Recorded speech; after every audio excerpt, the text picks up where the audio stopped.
hand gesture. I bet many of you didn't know that a simple gesture can even have such a meaning. In today's interconnected world, cultural curiosity plays an important role in bringing people together. It's like peeling back an onion, each layer discovering more stories and experiences that make each culture unique.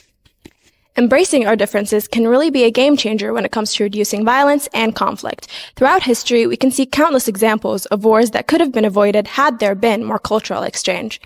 An example of that is the Rwandan genocide in Africa. Can you believe that the French invaders made one group think that they're better than the others just because they were taller, their noses were thinner, and their skin was lighter?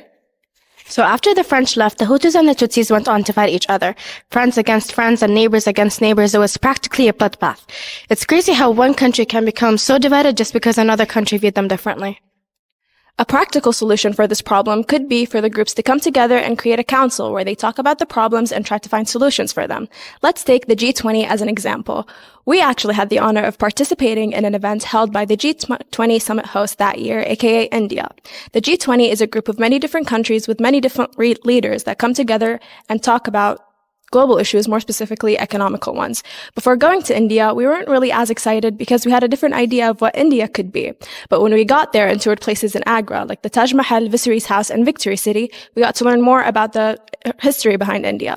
And going to places like the new and old parliament buildings helped us gain insight behind the democratic processes behind India's laws. Not only did we learn about Indian culture, but other cultures as well. One event that particularly stood out for us was the National Day, where each country representative showed up with their traditional national dress, giving us the chance to learn about more cultures by saying what they were. Each country representative also brought along some souvenirs, giving us the chance to try snacks from all around the world, like Tim Tams, Vegemite, and jalabis.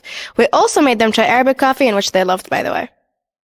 On top of that, we received pins featuring flags of each country, which we're currently wearing, by the way, and cultural icons like the Konark Sunwheel and the Royal Indian Elephant. Overall, it was truly an educational week for us. Even scientific evidence strongly supports the positive impact cultural curiosity has on human connections. A study done by Dr. Adam Klinsky, a professor of management and communication, has shown that individuals who immerse themselves with diverse people have a more comprehensive worldview. This is resulted from the fact that they immerse themselves with different biases, leading them to have an open mind.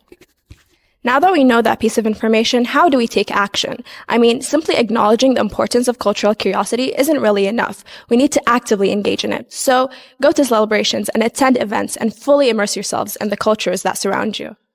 Now let's talk about the power of discussions. They're like the magic potions that promote cultural exchange. So ask questions, listen, and don't forget to share your own experiences too.